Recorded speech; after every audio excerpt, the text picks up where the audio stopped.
Dear students, this is Praveen Kumar Agrawal from Management Department. Welcomes you in my today's lecture of Company Law. In today's lecture, we will discuss upon the distinction or differences between Managing Director and Manager. जैसा कि previous lecture में हमने managing director और manager के concept को discuss किया था और ये भी डिस्कस किया था कि कंपनी में एक टाइम पर या तो एमडी को रखा जा सकता है या फिर मैनेजर को अपॉइंट किया जा सकता है, दोनों को एक साथ अपॉइंट नहीं किया जा सकता। तो यहाँ हम ये डिस्कस करेंगे कि एमडी और मैनेजर में क्या क्या डिफरेंसेस होते हैं। पहला डिफरेंस है that is MD is interested with substantial powers of management of the affair of the company। यानी कि अगर कंपनी में जो मैनेजिंग डायरेक्टर के रोल पर अपॉइंट किया जाता है या पोस्ट पर अपॉइंट किया जाता है, that particular person is interested with substantial power of management. यानी कंपनी के अफेयर्स को मैनेज करने के लिए that particular person is interested with substantial powers, यानी कि उसके पास होल ऑफ द पावर्स होती है, whole of the charge available होता है। लेकिन अगर मैनेजर की बात करेंगे तो मैनेजर के पास होल ऑफ द पावर्स और substantial of whole of the powers, दोनों में से कोई सा भी एक ऑप्शन हो सकता है। यानी कि जरूरी नहीं है कि उसके पास सब्सटेंशियल पावर्स हो, उसके पास होल ऑफ द पावर्स या फिर substantial of the powers available हो सकती हैं कंपनी के अफेयर्स को मैनेज करने के लिए। क्लियर। सेकेंड वन इज केवल एक डायरेक्टर को ही हम एमडी के पोस्ट पर अपॉइंट कर सकते हैं। यानी कि अगर हम किसी पर्टिकुलर एम्प्लॉय को या किसी पर्टिकुलर पर्सन को एमडी अपॉइंट करना चाहें तो पहले हमें क्या करना पड़ेगा, उसे कंपनी का डायरेक्टर अपॉइंट करना होगा, उसके बाद ही हम उसको एमडी की पोस्ट पर अपॉइंट कर सकते हैं।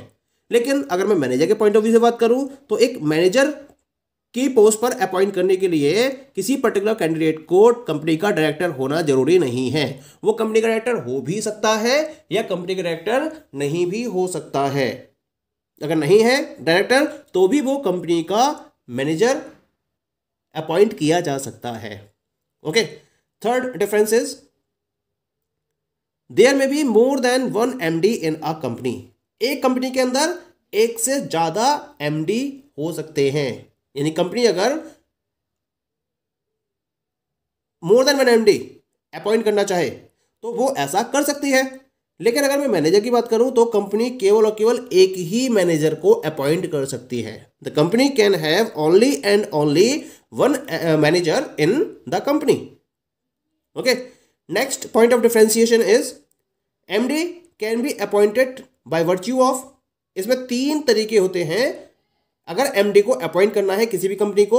सबसे पहला तरीका है आर्टिकल्स ऑफ द कंपनी, दूसरा तरीका है an agreement between the person and the company, तीसरा तरीका है resolution passed at general meeting of the company और चौथा तरीका है resolution passed by board of directors within the company.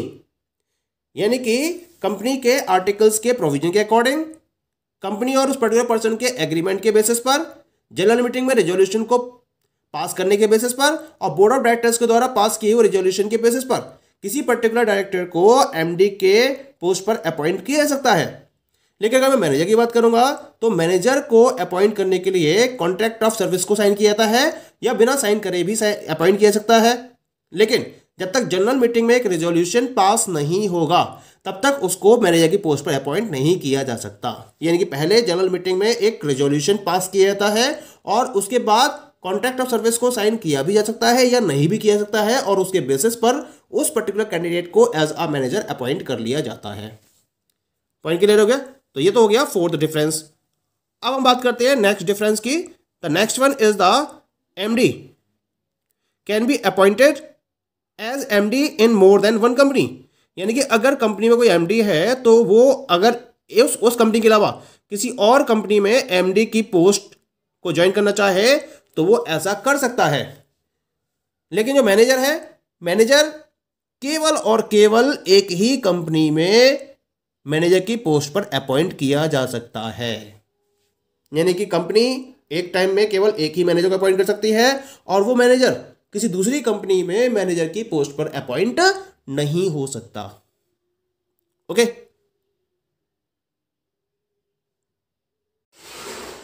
The next one is the a person automatically ceases to be MD when he ceases to be a director of the company। क्या मतलब हुआ इसका?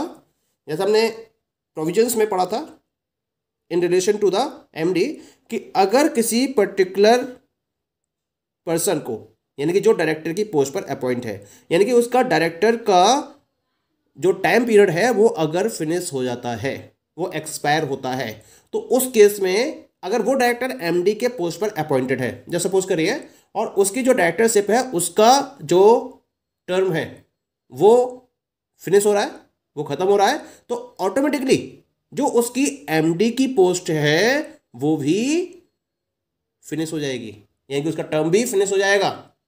यानी कि अगर एक person जो director है और MD की पोस्ट पर अपॉइंट है और उसका जो डायरेक्टर का टर्म ऑफ ऑफिस है अगर वो एक्सपायर हो रहा है या वो फिनिश हो रहा है, तो ऑटोमेटिकली जो उसका MD का टर्म है, जो ऑफिस है, टर्म ऑफ ऑफिस, वो भी ऑटोमेटिकली फिनिश हो जाएगा, एक्सपायर हो जाएगा, यानी कि उसको MD की पोस्ट से हटना पड़ेगा। क्लियर? जबकि अगर मैनेजर की बात करें तो अ पर्सन में remain manager even after ceasing to be a director of the company. लेकिन अगर कोई पर्सन, मान लीजिए कोई डायरेक्टर है जिसको मैनेजर अपॉइंट किया गया है, जैसे सपोज करिए, और उसकी अगर डायरेक्टरशिप की टर्म फिनिश हो रही है, उसके बावजूद भी वो कंपनी का मैनेजर बना रहता है। ठीक है, ये भी एक डिफरेंस रहता है MD और मैनेजर के बीच में। The next one is the MD is automatically a member of the board of director of the company.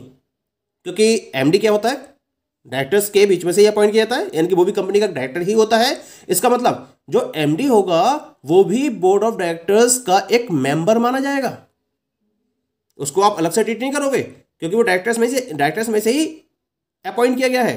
तो इसी वजह से जो कंपनी का MD है वो ऑटोमेटिकली कंपनी के बोर्ड ऑफ डायरेक्टर्स का एक मेंबर बना रहता है। जबकि मैं एक मैनेजर की बात करूं, जो एक मैनेजर है वो डायरेक्टर नहीं होता है, तो इसी वजह से जो बोर्ड ऑफ डायरेक्टर है उसका ये एक्स ऑफिस मेंबर माना जाएगा। वो कंपनी जो बोर्ड ऑफ डायरेक्टर्स का वो प्रॉपर मेंबर नहीं माना जाएगा, बल्कि वो बोर्ड ऑफ डायरेक्टर्स का एक्स ऑफिस मेंबर के तौर पर ट्रीट किया जाएगा अगर जो मैनेजर है वो कंपनी का डायरेक्टर नहीं है उस केस में। लेकिन अगर डायरेक्टर को ही मैनेजर बनाया गया है तो वो भी ऑटोमेटिकली क्या होगा, कंपनी के बोर्ड ऑफ डायरेक्टर का मेंबर ही ट्रीट किया जाएगा। Clear? Next difference, MD is required to keep it is required to keep at its registered office a copy of the contract of service with the MD। यानी कि जब आप company में MD को appoint करते हो तो उसके साथ में आपने जो कॉन्ट्रैक्ट ऑफ सर्विस साइन की है उसकी एक कॉपी आपको रजिस्टर्ड ऑफिस में रखनी जरूरी होती है। Point is clear? अगर मैं मैनेजर की बात करूंगा तो मैनेजर के केस में अगर कॉन्ट्रैक्ट ऑफ सर्विस को साइन किया गया है तो इसकी कोई भी कॉपी रजिस्टर्ड ऑफिस में रखने की रिक्वायरमेंट नहीं है, लेकिन MD के केस में यह रिक्वायरमेंट हमेशा बनी रहती है। नेक्स्ट डिफरेंस इज 2 और मोर MD कैन बी अपॉइंटेड। जो मैंने डिस्कस किया था कि किसी भी कंपनी के अंदर 2 या 2 से ज्यादा MD को अपॉइंट किया जा सकता है। ओके, लेकिन जब मैं मैनेजर की बात करूंगा तो कंपनी के अंदर केवल और केवल 1 मैनेजर अपॉइंट किया जा सकता है, एक से ज्यादा मैनेजर को आप कंपनी में अपॉइंट नहीं कर सकते। क्लियर? अब नेक्स्ट डिफरेंस की बात करते हैं। The usual practice is to appoint MD in a company. यानी कि अगर मैं डिफरेंट कंपनीज की प्रेफरेंस की बात करूंगा और एक पॉइंट ऑफ डिफरेंस लेके चले कि कंपनी किसको प्रेफर करती है अपॉइंट करना, MD को या मैनेजर को, तो हम ये देखेंगे जो यूजुअल प्रैक्टिस है मोस्ट ऑफ द कंपनीज के बीच में, वो क्या करती हैं, वो कंपनी में MD को ही अपॉइंट करती हैं। जबकि अगर मैं मैनेजर की बात करूंगा तो मैनेजर को बहुत रेयर केस में अपॉइंट किया जाता है। ज्यादातर आपने केस सुना होगा, most of the companies are selecting MD और CEO, चीफ एग्जीक्यूटिव ऑफिसर और managing director within a company. बहुत कम आपने सुना होगा कि कंपनी मैनेजर्स को अपॉइंट करती है।